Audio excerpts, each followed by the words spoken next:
3003번으로 접속을 했어요. 교재는 323쪽 전자세금 계산서를 실질적으로 발행하여 전송하는 이런 작업을 우리가 한번 실행을 해보도록 하겠습니다. 7월 2일자 전자세금 계산서 발행 매입 매출 전표입니다. 날짜 7월 2일. 자, 매출의 과세. 품목은 제품, 컴퓨터였어요. 수량은 10배, 단가는 100만원. 거래처는 법물검수.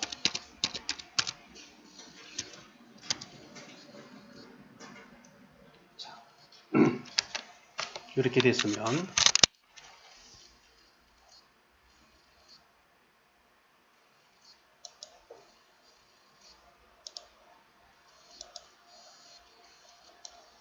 이 법물금속에 전자를 우리가 입력할 때는 전자여 이렇게 입력을 했었죠. 이게 전자여를 치지 마세요. 입력하지 마시고 붕괴는 모두 외상이다 라고 처리를 해 놓으시고 회계 처리가 다 되어 있는 상태예요. 그래서 이 전표 입력을 해두고 전자세금 계산서를 우리가 직접 발행하여 전송하는 걸 실습을 해보는데 이 창을 닫아주시고 그 화면에서 보면 전자세금 계산서 발행이라는 기능이 있어요. 전표 입력에. 세 번째. 전자세금 계산서 발행. 들어서 방금 거래 자료가 7월 2일 자료였죠.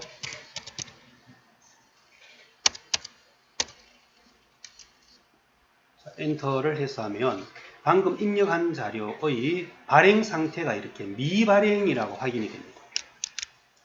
미발행 나오면 이걸 발행으로 처리할 수 있도록 연결 작업을 해보겠습니다. 체크를 하시고 앞부분 여기에 체크를 해주시고 여기 전자세금 계산서 전자 발행 기능이 있어요. 여기 상단 부분에 전자 발행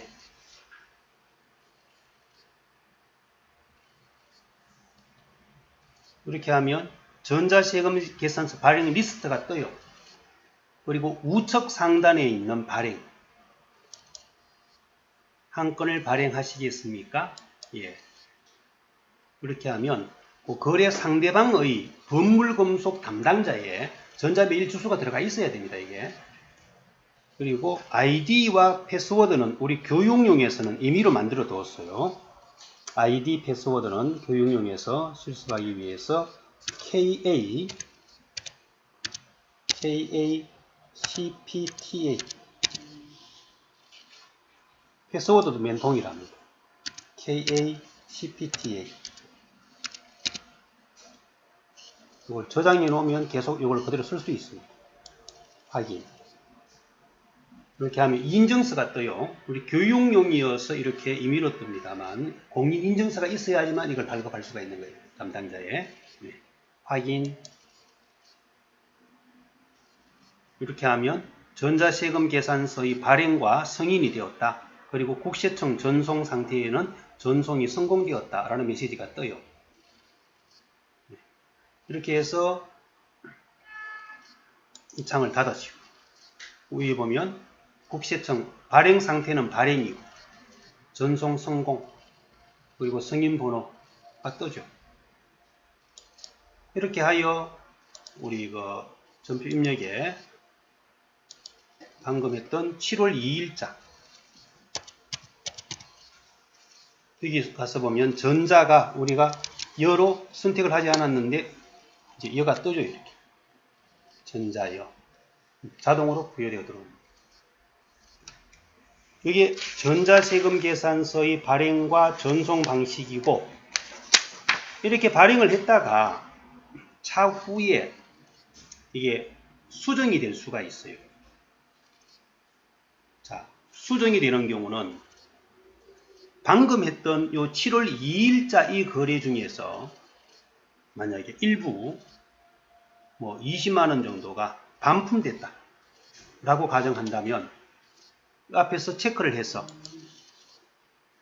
간편 직계 및 기타 F11번이에요. 간편 직계 및 기타에서 수정세금 계산서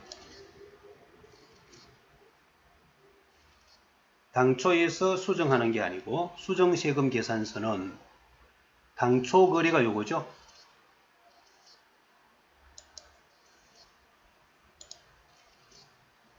여기에서 환입 또는 수정 기재사항을 고치고자 한다면 기재사항의 착오 정정, 금액의 변화가 왔으면 공급가액의 변동, 반품되어 왔으면 환입, 계약이 해제됐으면 계약 해제, 이렇게 하면 되는데 내국 신용장의 사후 개설, 사고로 인한 이중 발급, 환입이라고 가정하겠습니다. 환입 선택하면 당초 거래 일자는 7월 2일자에 반품된 것은 7월 5일자, 금액은 마이너스 20만원.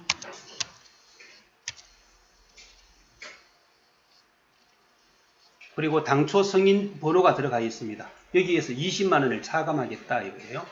그리고 적용. 한 건의 데이터를 추가했습니다. 그럼 7월 5일자에 가보면 방금 추가한 내용, 이 마이너스 선표로 들어가 있어요. 자, 이 부분도 역시 전자 발행을 통한 전송 작업을 실행을 해보겠습니다. 창을 닫으시고 전자세금 계산서 발행 7월 5일자입니다.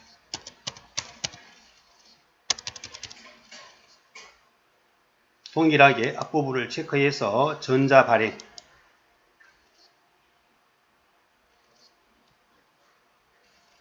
자, 발행할 대상 거래 자료가 불려져 봐요. 그리고는 발행 예, 아이디 패스워드를 저장해 놨으면 해두었으면 그대로 불러 쓰면 됩니다. 그렇지 않으면 KACPTA로 다시 입력을 해주시고 확인.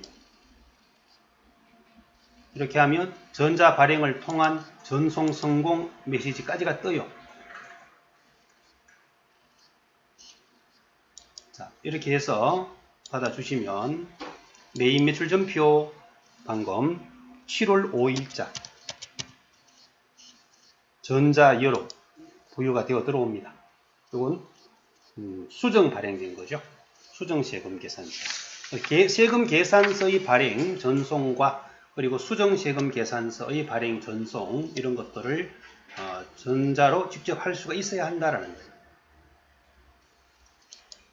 이렇게 해서 전자세금 계산서 발행 전송, 수정세금 계산서 발행 전송 실습을 해봤습니다. 다음은 결산에 들어가겠습니다. 결산은 그 회계 1급 과정에서 이미 학습을 했었듯이 결산 작업을 진행하는 것은 전체 결산 수정 사항 중에서 수동 결산 내용, 이것은 12월 31일자 일반전표로 회계 처리한 내용을 입력을 해줘야 되죠. 수동 결산은 선급비용, 선수수익, 미지급비용, 미수수익, 소모품, 현금 과부족 등의 임시계정 정리, 부가가치세 대거금과 예수금의 상계 정리, 대손 충당금 환입 이 부분은 지금 자동으로 해도 되고 수동으로 해도 됩니다. 단기매매 정권 평가, 매도 가능 정권 평가, 화폐성 외화 채권 채무의 평가, 그리고 재고자산에 대한 감모 손실 비정상적인 부분, 그리고 유동성 대책, 이건 장기 차입금의 상환 기일이 1년 이내에 도래했을 때 유동성 장기 부채로 이걸 과목 변경시켜주는 작업이에요. 이런 것들을 가장 먼저 수동 결산해주고, 다음 자동 결산은 결산 자료 입력이라는 화면 창에서 그 수정 대상 금액을 반영해주면 되는데, 여기에는 기말 재고, 감가상각, 무형자산 상각, 퇴직급여 충당부 재설정, 대손 설정, 그리고 법인세 비용, 이런 내용들이 자동 결산이에요. 이건 결산 자료 입력 창에서 입력을 해주면 되죠. 이걸 입력하고 난 뒤에는 반드시 추가 또는 F3번 전표 추가 이렇게 처리해주면 일단 결산 공개가 자동으로 생성되어 나옵니다. 그리고는 이제 원가 명세서, 이건 꼭 가진 않아도 됩니다. 이거는 선택이에요. 원가 명세서의 확인은 선택사항입니다. 다음 손익계산서, 잉여금 처분 계산서, 재무상태표 이런 순서대로 확인 절차를 거쳐주면 결산이 마무리가 되어지게 됩니다. 자, 그래서 우리가 결산 작업을 한번 시행을 해보겠습니다. 교재 330페이지에 있는 자료를 갖고 지금 고정자산 감가상각 부분을 등록을 하여서 결산에 반영하라고 요구를 하고 있습니다. 회사 코드는 3004번 회사 데이터를 활용합니다. 회사 변경해 주시고요. 3004번. 먼저 고정자산 등록 감가상각에 반영하기 위함입니다. 건물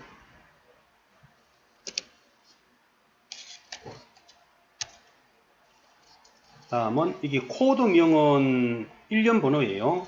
1번 공장건물 취득일자 2013년 6월 5일 상각 방법은 선택의 여지가 없어요. 정했고 기초가액은 취득가액으로 1억 정기말 상각 누계 1000만원 단기 중 취득 및 단기 증가는 단기에 신규 구입한 것 그리고 단기 자본적 지출이 발생한 것이 들어옵니다. 단기 감소 정기말 자본적 지출액 등은 없고 정기말 부인 누계 등은 세무 1급에 들어가면 세무 조정에서 이걸 작업하게 될 겁니다. 내용 연수 20년 경비 부분 공장 건물이니까 500번대 제조 양도 폐기 일자 없고 업종 코드는 02 그래서 감가상각비 한도액은 500만원이라고 자동 계산되어 들어옵니다. 다음은 2번 본사 건물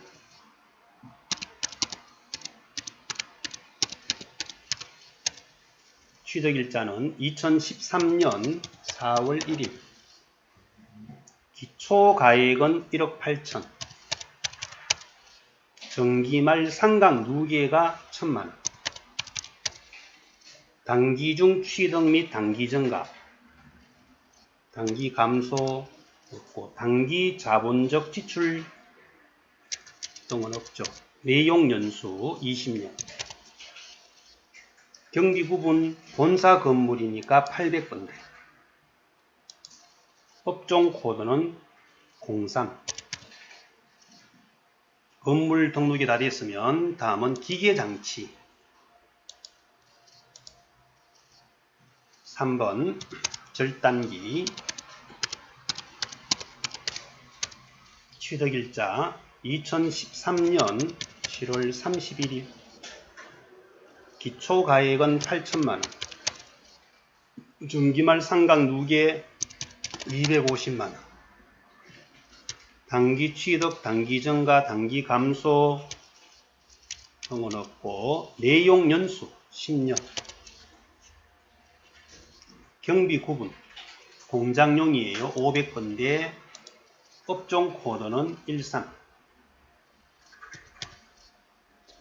다음은 차량 운반국 4번 5톤 트럭 취득일자 2013년 5월 27일 기초가액 8천만원 정기말 상각 누계 250 단기 취득, 단기 증가, 단기 감소 등은 없고 내용 연수 10년, 경비 구분, 공장용이니까 500번대, 업종 코드는 13. 다음은 5번 승용차. 2016년 7월 3일 기초가액은, 자, 이건 올해에 신규 취득한 거예요. 이게 정기에서 이월된 자산에 대해서 기초가액이 넣어주고, 원래 신규 취득한 것은 단기중 취득 및 단기 증가로 반영합니다. 2437. 기초가액이 넣는 게 아니고요. 그리고 내용 연수 5년. 경비 구분은 본사 거니까 800번대. 업종 코드는 13. 자, 이렇게 해서 감가상각 대상 자산 5개 부분에 대하여 등록을 다 해줬습니다. 받아주시고, 다음은 기말 재고인가요? 네.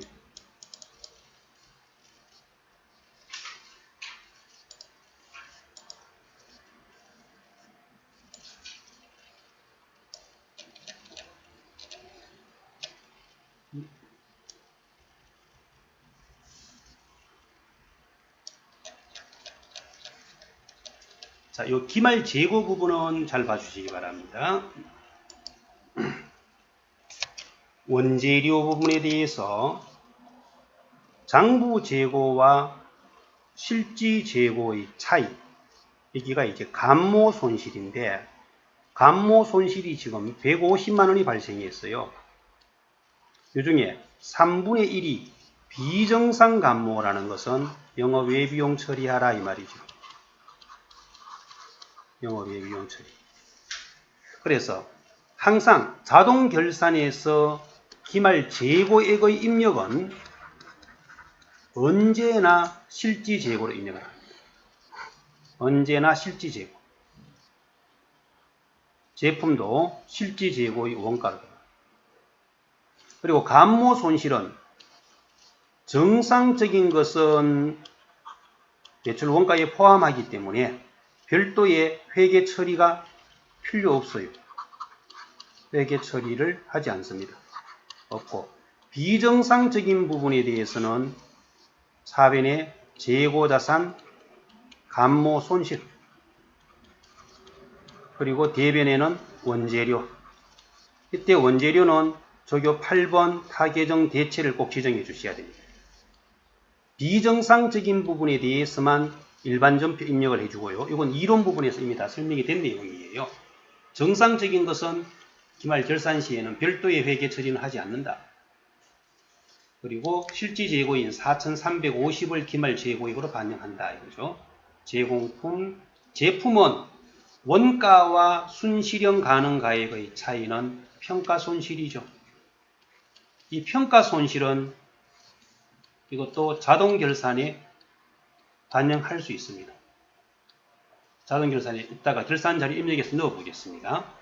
지금 평가 손실이 115만원 생겼어요. 발생한 게. 퇴직급여 충당 부채 자동 결산이고, 대손도 자동 결산입니다. 이자 미지급분은 수동이죠. 사변의 이자 비용, 대변에는 미지급 비용. 보험료 선급분은 차변의 선급 비용, 대변에는 보험료. 이때 보험료는 500번대 재조경비입니다. 당좌 예금의 원장 조회를 위해서 마이너스 잔액은 단기 차입금으로 처리하라. 그러면 차변의 당좌 예금, 대변의 단기 차입금 이렇게 수정해 줘야 됩니다. 요거 금액을 이따가 확인하겠습니다. 장기 차입금 거래처는 유효은행이에요. 3천만원이 1년 이내로 상환기일이 도래했다. 그럼 차변의 장기 차입금 유효은행, 대변에는 유동성 장기부채. 이렇게 해서 과목을 재분류 정리해주는 작업을 결산에서 처리해줘야 합니다. 그러므로 일단 결산 자료 입력에 들어가기 전에 수동 결산 자료를 일반 전표 입력 12월 31일자에 자 5번 사항 차변에 이자 비용 300만원 대변에는 미지급 비용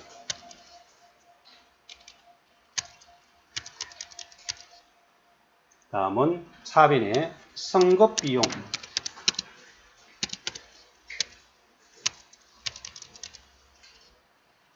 28만원 대변에는 보험료 이때 보험료는 500분대 보험료예요. 그리고 이 당좌 예금은 시산표를 한번 정해 보면 됩니다. 마우스 중간 볼 눌러서 찾기 기능 통해 갖고 시산표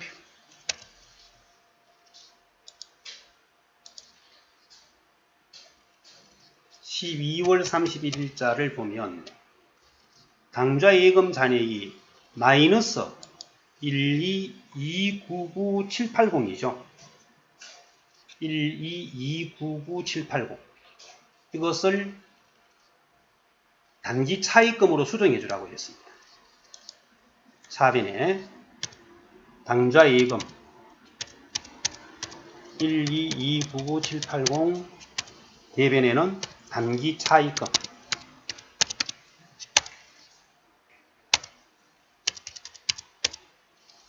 이렇게 수정해주고 나면 당좌 예금 잔액은 이걸 조회했을 때 잔액이 제로가 되어버리고 잔액은 마이너스가 아닌 제로가 되고 단기 차입금으로 이 과목이 대체되어 넘어갈 수 있도록 되어 있습니다. 결산 시에는 당좌 차월 마이너스 잔액은 단기 차입금으로 표기를 해야 된다. 다음은 장기 차입금을 유동성 장기 부채로 차변에 장기 차입금 뉴욕은행 금액은 3천만원 대변에는 유동성 장기 부채 3천만원 자 이렇게 해서 수동 결산 처리할 내용의 작업을 다 했습니다. 했으면 다음은 자동 결산 내용은 결산 자료 입력 창으로 갑니다. 결산 재무제표의 결산 자료 입력. 수동 결산 하나 덜 있네요. 비정상적 감모 부분에 대한 일반 전표 입력 처리가 하나 있었어야 되죠. 비정상 감모. 12월 31일자 차변에 재고자산 감모 손실.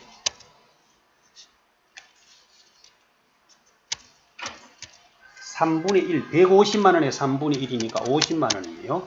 대변에는 원재료, 적요 8번 타계정으로 대체. 그리고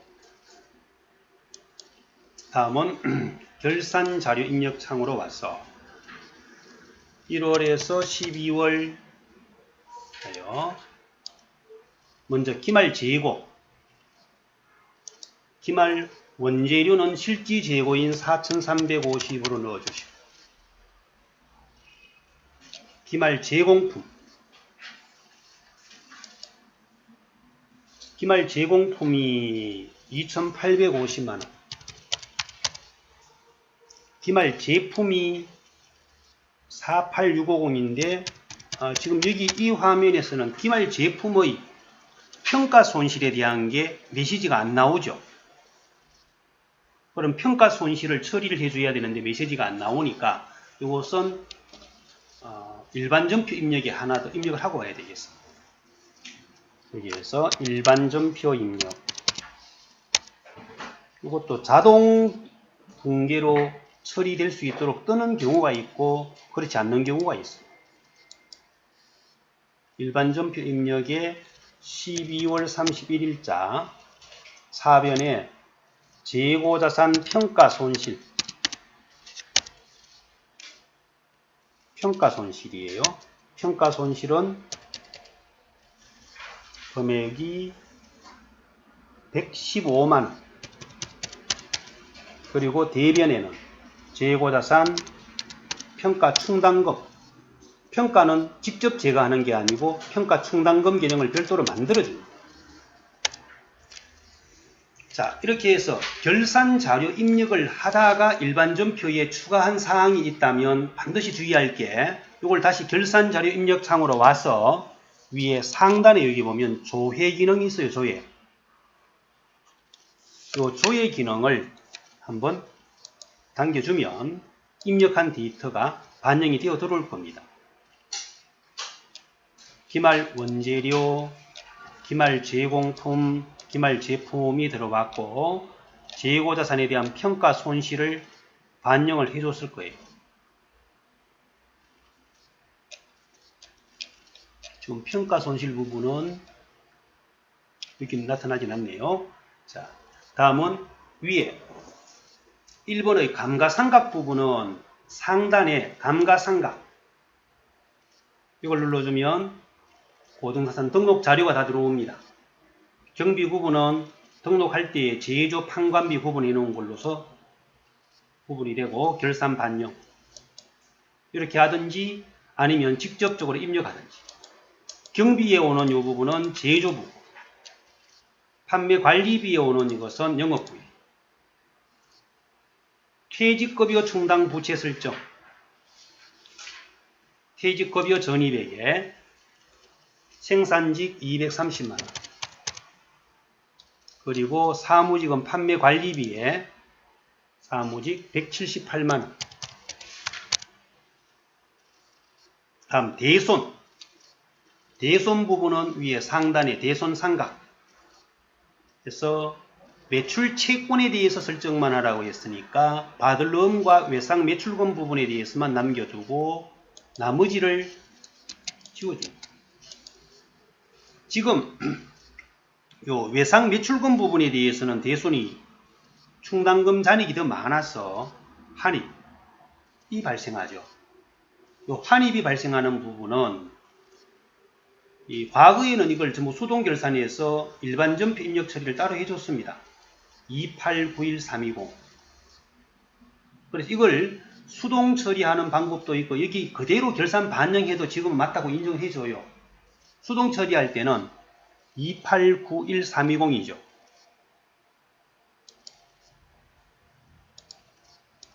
(289130)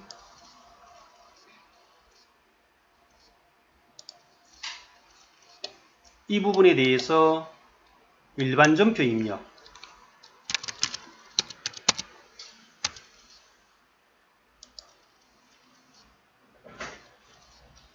12월 31일자 4변에 대손 충당금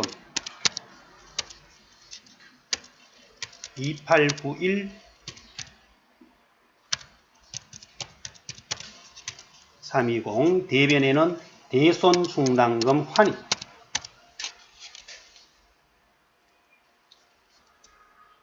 판매 관리비예요. 자, 이렇게 처리를 해주고 나면 여기에서 다시 조회해주면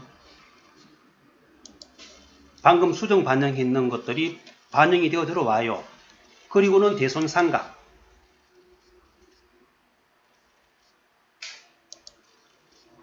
하면 외상 매출금에 대해서는 더 설정할 게 없어졌죠. 받을 음은 남겨두고 미수수익 미수금에 대한 건 지우고 받을 음에 대해서만 더 설정하면 돼요. 결산 반영. 이렇게 해서 대손 설정을 반영해 줬습니다. 대손 충당금은 도로 환입시켰고 외상 매출금에 대한 건 환입시켰고 받을 음에 대해서는 추가 설정했죠. 그리고 법인세, 선납세금이 일부 있었다 그랬나요? 3518-800이 있었고 추가 예상 예지는 나머지 전체 추산이 8283이죠. 여기에서 이미 중간에 연합등이 3518, 800이 있었으니까 나머지 차이 4764, 200. 그래서 이 둘을 합한 금액이 전체 추산액인 8283과 일치하면 됩니다. 결산자료 다 넣었으면 전표 추가 해주시고, 그럼 결산 마무리가 다 된 거예요. 시험에서는 여기까지만 하면 됩니다. 그런데 이제 더 진행하고자 한다면 반드시 손익계산서 갖다가 12월입니다. 손익계산서는 열어주기만 하면 자동 조회가 되는 거예요. 갖고는 잉여금 처분 계산서,